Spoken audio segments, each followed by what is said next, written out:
Tuhan bersamamu. Dan bersama rohmu. Inilah Injil suci menurut Santo Markus. Dimuliakanlah Tuhan.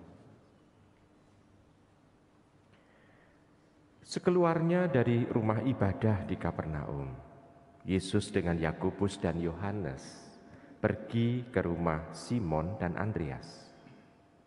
Ibu mertua Simon terbaring karena sakit demam. Mereka segera memberitahukan keadaannya kepada Yesus. Yesus pergi ke tempat perempuan itu dan sambil memegang tangannya Yesus membangunkan dia, lalu lenyaplah demamnya. Kemudian perempuan itu melayani mereka. Menjelang malam, sesudah matahari terbenam, dibawalah kepada Yesus semua orang yang menderita sakit dan kerasukan setan. Maka berkerumunlah seluruh penduduk kota itu di depan pintu.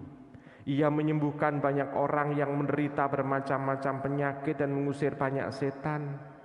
Dan ia tidak memperbolehkan setan-setan itu berbicara sebab mereka mengenal dia. Keesokan harinya, waktu hari masih gelap, Yesus bangun dan pergi keluar. Ia pergi ke tempat yang sunyi dan berdoa di sana. Tetapi Simon dan kawan-kawannya menyusul Yesus. Waktu menemukan Yesus, mereka berkata, "Semua orang mencari Engkau." Jawab Yesus, "Marilah kita pergi ke tempat lain, ke kota-kota yang berdekatan, supaya di sana juga aku memberitakan Injil. Karena untuk itu aku telah datang." Lalu pergilah Yesus ke seluruh Galilea, memberitakan Injil dalam rumah-rumah ibadah mereka dan mengusir setan-setan. Demikianlah sabda Tuhan. Ibu, Bapak, saudara-saudari yang terkasih dalam Yesus Tuhan, Tuhan Yesus menyembuhkan ibu mertua dari Simon. Di sana kita bisa melihat ada suatu peristiwa di mana Tuhan Yesus bersama dengan Yohanes dan Andreas, bersama Yohanes dan Yakobus mampir ke rumah Simon. Dan dia tahu bahwa salah satu keluarga dari Simon, yakni ibu mertuanya, sakit. Tuhan Yesus merasakan bahwa jika ada satu orang yang sakit di rumah itu, pasti satu keluarga merasakannya. Seolah-olah satu orang yang sakit di rumah itu, semua orang yang ada di rumah itu merasakan sakitnya. Kita juga bisa merasakan itu di rumah kita masing-masing. Bila ada satu orang yang sakit keras, semua orang seolah-olah merasakan sakitnya pula, dengan berganti-gantian menunggui, melayani, dan membuat pokoknya orang yang sakit itu cepat untuk sembuh. Sehingga satu orang yang sakit di rumah itu, seluruh keluarga itu seolah-olah merasakan sakit. Nah, Tuhan Yesus, coba kita bayangkan Tuhan Yesus dijamu oleh orang yang seperti itu. Maka hati Tuhan tergerak, hatinya. Maka dia ingin untuk mengembalikan situasi keluarga itu menjadi keluarga yang ceria lagi. Maka Tuhan Yesus mendekati sang sumber yang menjadi penyebab keluarga menjadi sakit itu, yakni ibu mertua Simon yang sakit. Maka dia menyembuhkannya tanpa diminta oleh Simon, tapi Tuhan sendiri itu menyembuhkannya.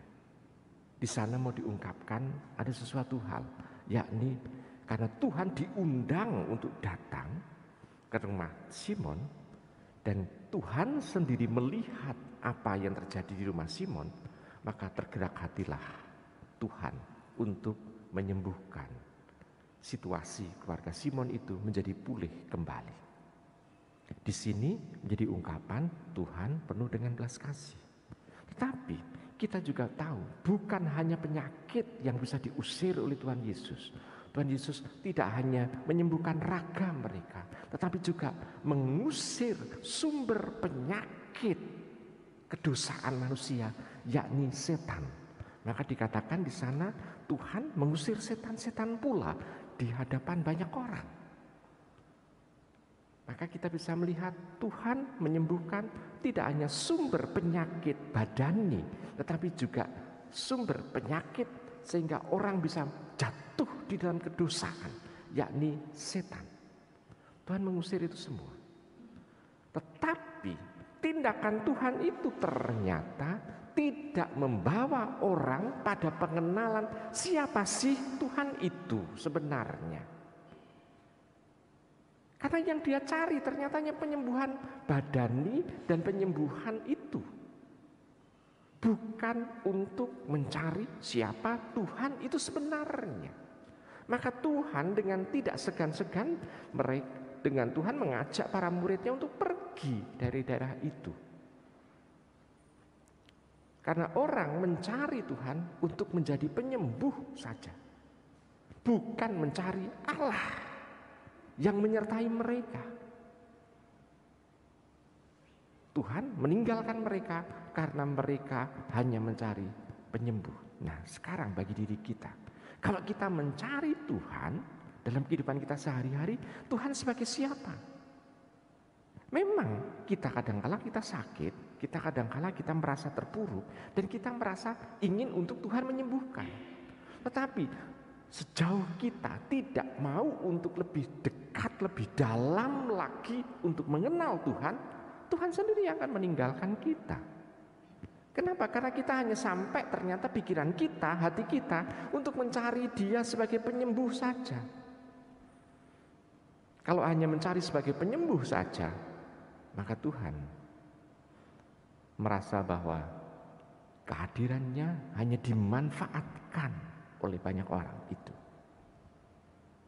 Nah, Ibu, Bapak, Saudara terkasih, sedangkan kehendak Tuhan ingin supaya orang-orang yang ketemu dengan Dia mengalami keselamatan. Keselamatan yang luar biasa, keselamatan yang sampai yang nantinya mereka bisa berjumpa dengan Sang Bapa dan hidup bersama dengan Tuhan Yesus sebagai firman Allah di dalam surga sana. Itu kehendak Tuhan. Maka kita kalau dalam mengenal Tuhan, jangan tanggung-tanggung dan jangan hanya selesai untuk Tuhan itu memuaskan kehidupan kita. Tuhan bukan sebagai pemuas kehidupan kita, tapi Tuhan menginginkan hal yang lebih dalam lagi. Tuhan menginginkan kita menjadi pengikutnya. Maka Tuhan hanya mengajak Simon, Andreas, Yakobus, Yohanes untuk pergi berkeliling di Galilea. Dan mereka berempat bisa menyaksikan dan bisa menikmati bagaimana mukjizat Tuhan.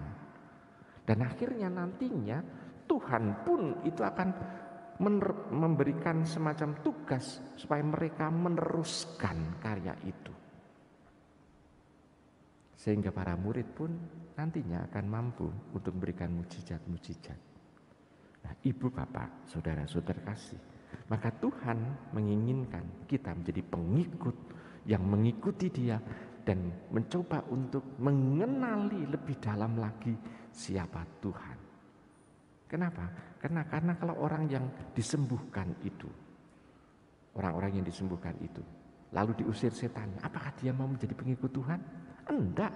Karena mereka sudah disembuhkan dan sudah menjadi pengikut, setan diusir dari dirinya. Dia pulang ke rumah mereka masing-masing. Nah, apakah itu juga terjadi dalam diri kita? Selamat merenungkan.